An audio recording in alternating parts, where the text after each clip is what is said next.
Hey, good morning. I want you to think for a second and who are the people, the person or people that you hold in some high regard? That there's something about them that they have created some level of well-being or success for themselves that you lift up a little bit and aspire to. As you're thinking about that and how that person may have gotten there, I want you to consider for a minute the amount of time that they have had to get to that place compared to you. And I don't mean over years or decades, but I mean over a 24-hour period each day. Each of us is given the same amount of time every day. And some of us are able to achieve different levels of success or fulfillment given that same amount of time as everyone else. Where do you think you are in terms of that compared to that 24-hour period? The reason I'm asking is because we're all given the same amount of time. What do you do with your time?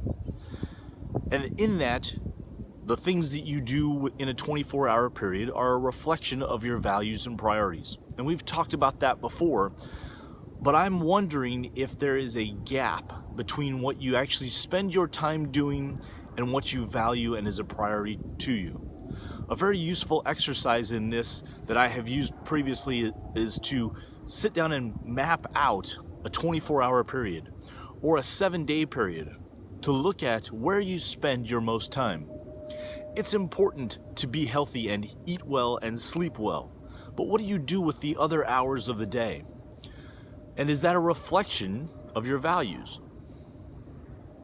For most of us, there's a gap in that we spend time on things that aren't as valuable to us for us or that are not a priority.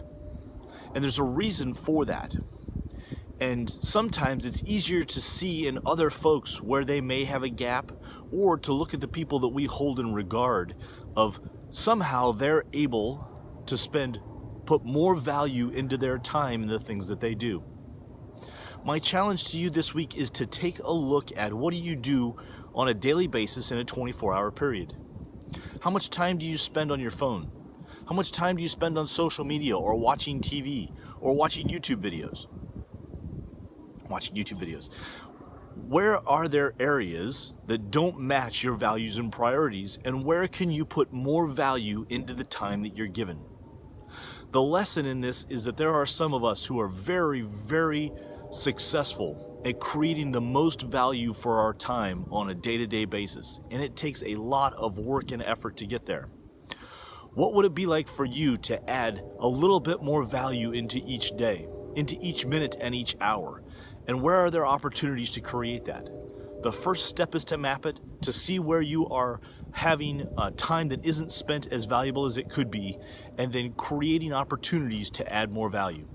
It might mean putting the phone down. It might mean being more intentional about creating one specific task and completing it 100% before moving on to the next task. Take some time this week and look at where is it that you can add more value to your time. We're all given the same amount, and we have an opportunity to be more effective and efficient with it. Please feel free to ask any questions. Send me an email, send me a text. I'm John Rhoads. I hope that you're able to find purpose and meaning in your daily life.